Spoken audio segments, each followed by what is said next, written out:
देखिए बच्चों, Rajput coaching centre में आपका स्वागत है। तो देखिए क्लास 11-12 फिजिक्स के लिए हल करते हैं। क्वेश्चन नंबर पहले पार्ट का 17 क्वेश्चन यानी 1.17 और ये दो क्वेश्चन आपको चमक रहे हैं, तो ये दोनों हल करेंगे। किसी काले बॉक्स के पृष्ठ पर वैद्युत क्षेत्र की सावधानी पूर्वक ली गई माप यह संकेत देती है कि बॉक्स के पृष्ठ से गुजरने वाला नेट फ्लक्स इतना है। तो ए पार्ट में है बॉक्स के भीतर नेट आवेश कितना होगा, और बी पार्ट में यदि बॉक्स के पृष्ठ से नेट बहिर्मुखी फ्लक्स शून्य है तो क्या आप यह निष्कर्ष निकालेंगे कि बॉक्स के भीतर कोई आवेश नहीं है, क्यों अथवा क्यों नहीं। तो देखिए इसमें दिया है 1.17 क्वेश्चन में वैद्युत फ्लक्स, नेट वैद्युत फ्लक्स दिया हुआ है। हम ए पार्ट हल करेंगे इसका। तो ये दिया है 8.0 गुणा 10⁻³ न्यूटन मीटर स्क्वायर प्रति कूलम स्क्वायर, ये दिया हुआ है। तब गॉस की प्रमेय से तो देखिए Q का मान हमें ज्ञात करना है।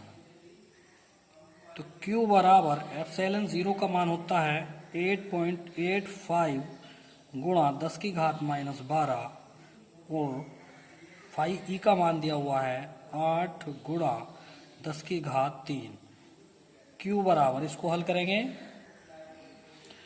तो देखिए इन दोनों की गुणा जो बैठेगी वो 70.80 गुणा 10⁻−9, 12 में -12 में से 3 -9, ये कूलम है। आप आंसर यहाँ भी लिख सकते हैं। आप पॉइंट यहाँ ले आए, 3 अंक इधर गया, देखो 1 2 3 अंक इधर गया तो 3 घात कम हो गई, ये आ गया, और ये 10⁻−6 हट जाएगा तो माइक्रो कूलम, यानी कि ये माइक्रो कूलम में चेंज किया है। ठीक है, आइए देखते हैं इसका बी पार्ट क्या है। बी पार्ट में पूछा गया है यदि बॉक्स के पृष्ठ से नेट बहिर्मुखी फ्लक्स शून्य हो जाए, यानी कि पृष्ठ से शून्य हो जाए, तो क्या आप यह निष्कर्ष निकालेंगे कि बॉक्स के भीतर कोई आवेश नहीं है, क्यों अथवा क्यों नहीं। तो आइए देखते हैं, बी पार्ट है इसका। देखिए हम जानते हैं बंद पृष्ठ के लिए जो सूत्र होता है फाई ई बराबर होता है बंद पृष्ठ समाकलन ई डी ए, या फाई का मान Q/ε0 ये है। परंतु क्वेश्चन में तो आपके बी पार्ट में तो दिया है शून्य, फाई का मान शून्य दिया है, अतः यह शून्य हो गया। अतः बॉक्स के भीतर उपस्थित आवेशों का बीजगणितीय योग शून्य होता है। आइए क्वेश्चन देखते हैं 1.18। इसमें चित्र दिया हुआ है, चित्र बनाएंगे। क्वेश्चन है आपका, चित्र में दर्शाए गए अनुसार 10 सेमी भुजा के किसी वर्ग के केंद्र से ठीक 5 सेमी की ऊंचाई पर 10 माइक्रो कूलम का आवेश रखा है, तो इस वर्ग से गुजरने वाला वैद्युत फ्लक्स का परिमाण कितना होगा। तो यहाँ पे आवेश कितना है, 10 माइक्रो कूलम। तो बहुत सिंपल है, देखिए वर्ग के किसी घन का जो फ्लक्स है, घन का फलक मानते हुए इससे गुजरने वाला वैद्युत फ्लक्स जो होता है, यानी कि घन के एक फ्लक्स से गुजरने वाला वैद्युत फ्लक्स, इसे जो है घन का फलक मानते हुए, देखिए फलक मानते हुए एक फलक से गुजरने वाला वैद्युत फ्लक्स कितना होगा। तो घन में 6 फलक होते हैं, तो 6 फलक होते हैं, तो फाई ई डैश जो होगा वो कुल फ्लक्स का 6ठा भाग होगा, इस प्रकार से। ठीक है, तो यहाँ पे ये लिखेंगे। तो घन से गुजरने वाला वैद्युत फ्लक्स कितना होता है, Q/ε0, परंतु फाई ई का मान जो होता है वो होता है Q/ε0। तब फाई ई डैश जो हो जाएगा, ये हो जाएगा 1/6 Q/ε0। अब इसका मान रख लीजिए बस। तो ये हो गया 1/6, आवेश है 10 माइक्रो कूलम। ठीक है, दिया हुआ है, यहाँ लिख देते हैं 10 माइक्रो कूलम। अब 10 माइक्रो कूलम को माइक्रो हटाएंगे तो -6 हो गया, और ε0 का मान 8.85 गुणा 10⁻12 हो गया। ठीक है, आइए इधर देखते हैं।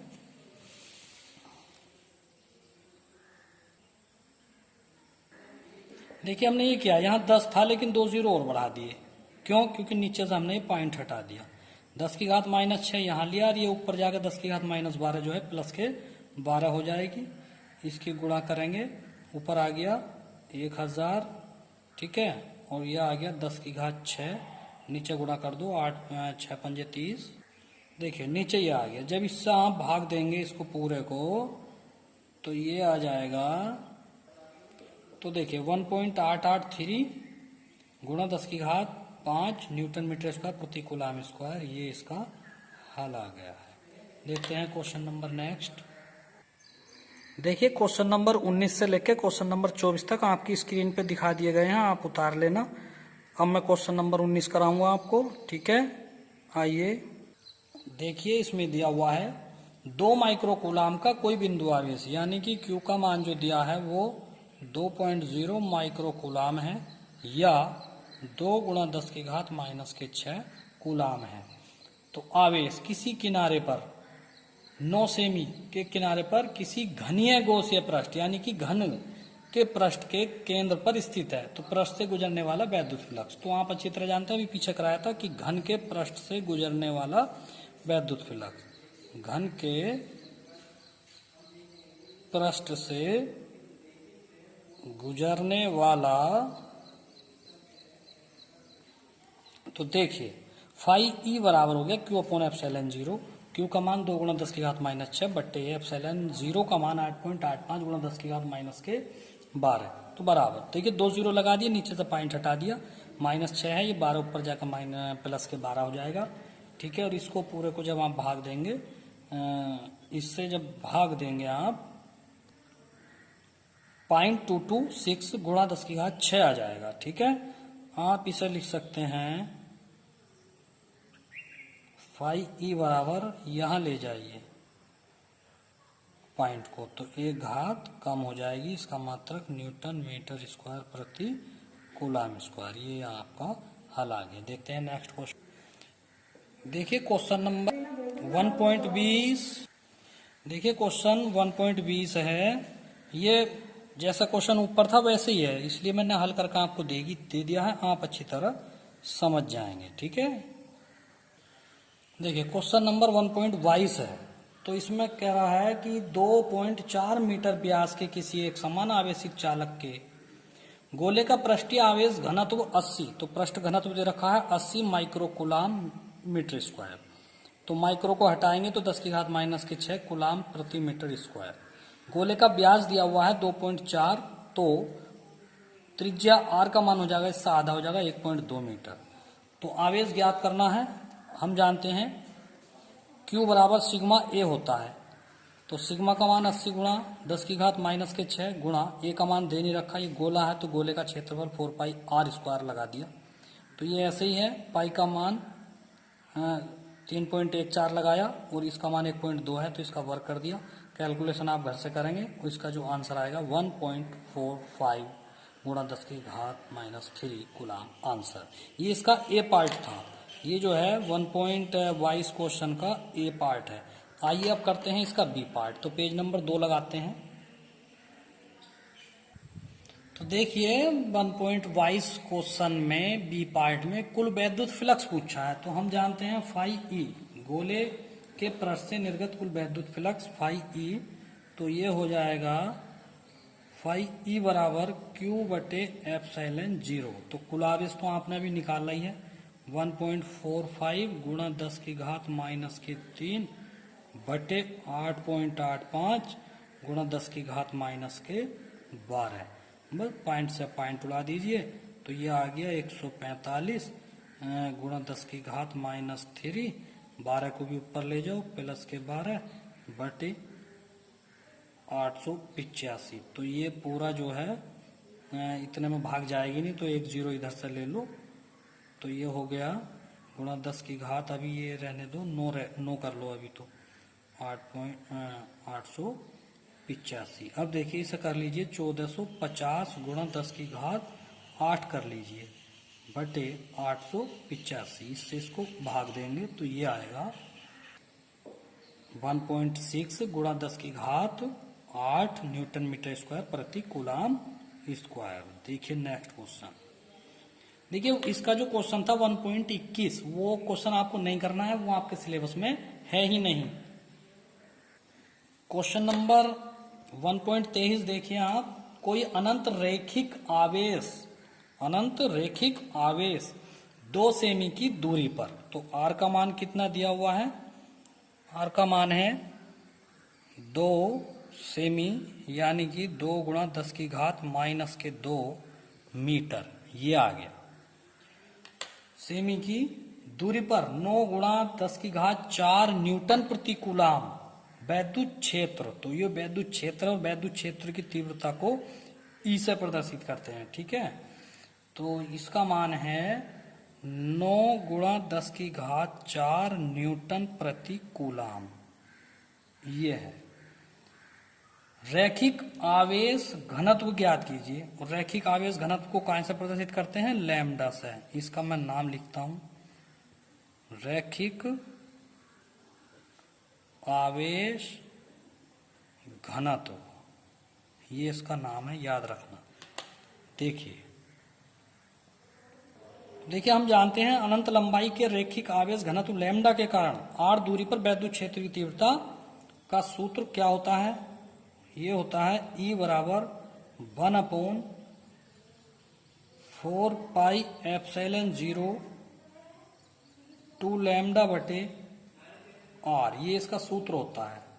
हमें लैम्डा का मान ज्ञात करना है, तो सारा पोर्शन ये इधर चला जाएगा पक्षांतर करने पर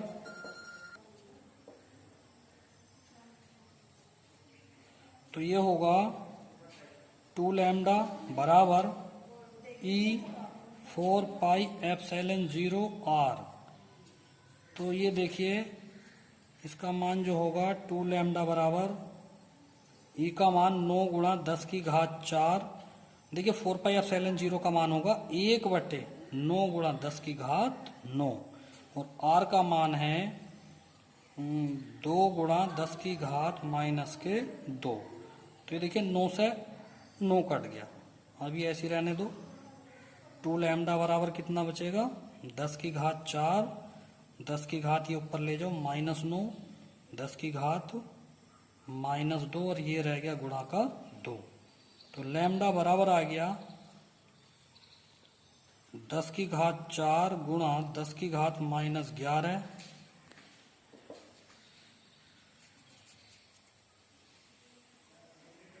देखिए ये आ गया, हल कर लिया।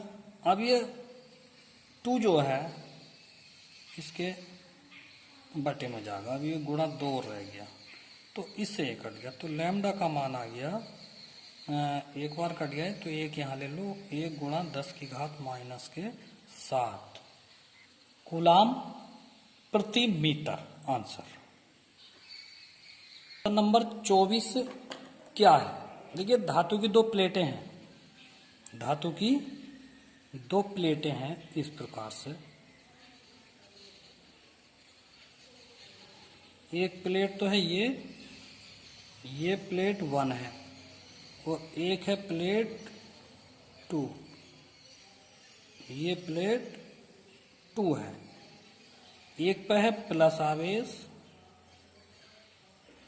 एक पे है माइनस आवेश। ये प्लेट P1, ये प्लेट P2 माना। तो देखिए इसमें E का मान ज्ञात करना है। कैसे?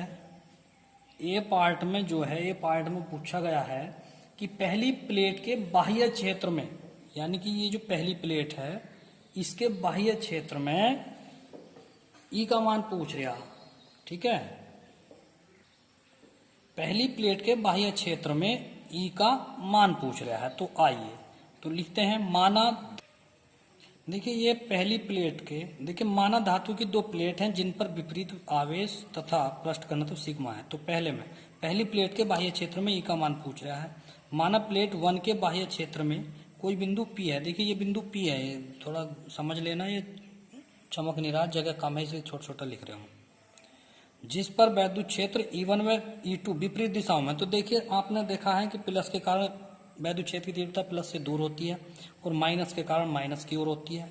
तो ये प्लस है, प्लस के कारण P पर जो वैद्युत क्षेत्र की तीव्रता होगी वो इधर को होगी दूर, और माइनस के कारण इस पर जो वैद्युत क्षेत्र की तीव्रता होगी वो इधर को होगी, यानी कि दोनों एक दूसरे के विपरीत हो गई, तब E1 का मान कितना होगा? E1 बराबर होगा सिग्मा अपॉन 2 एप्सिलॉन 0। ये तो आगा प्लेट से दूर, इसका मान जो होगा वो प्लेट से दूर होगा। और E2 का मान जो होगा वो भी सेम यही होगा, लेकिन ये क्या होगा? ये होगा प्लेट की ओर, प्लेट की ओर, ये प्लेट की ओर हो गया। तब परिणामी वैद्युत क्षेत्र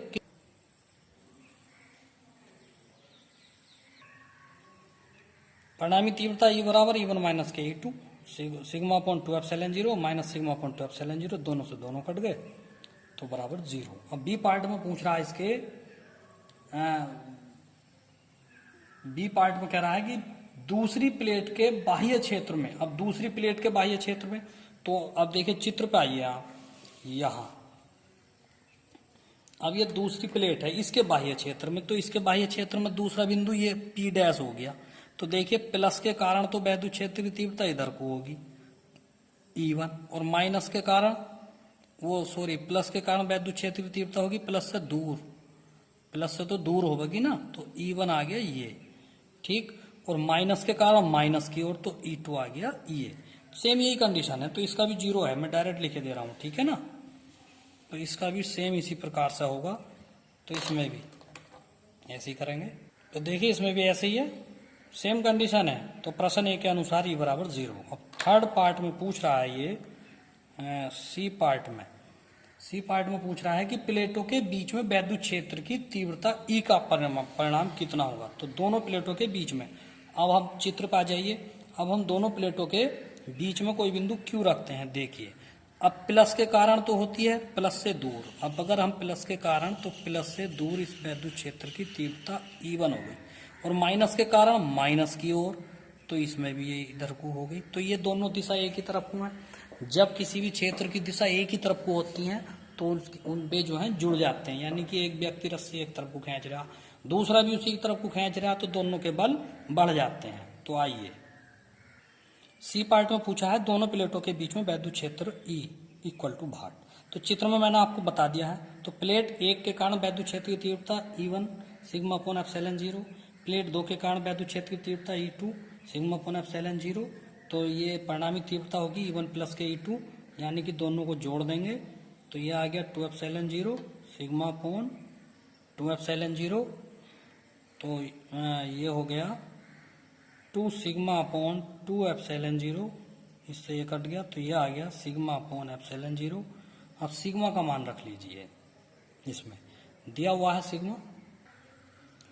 सिग्मा का मान दिया हुआ है 17 गुणा 10 की घात माइनस के 22 बटे एप्सिलॉन 0 का मान 8.85 गुणा 10 की घात माइनस 12।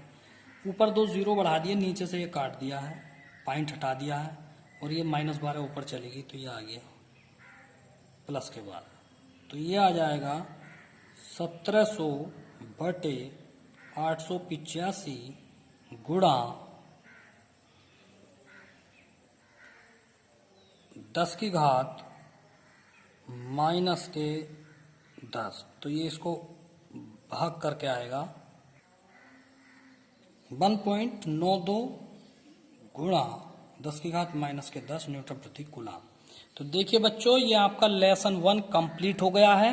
24 इसमें न्यूमेरिकल थे, मैंने करा दिए गए हैं। कल से आपका लेसन 2 स्टार्ट होगा।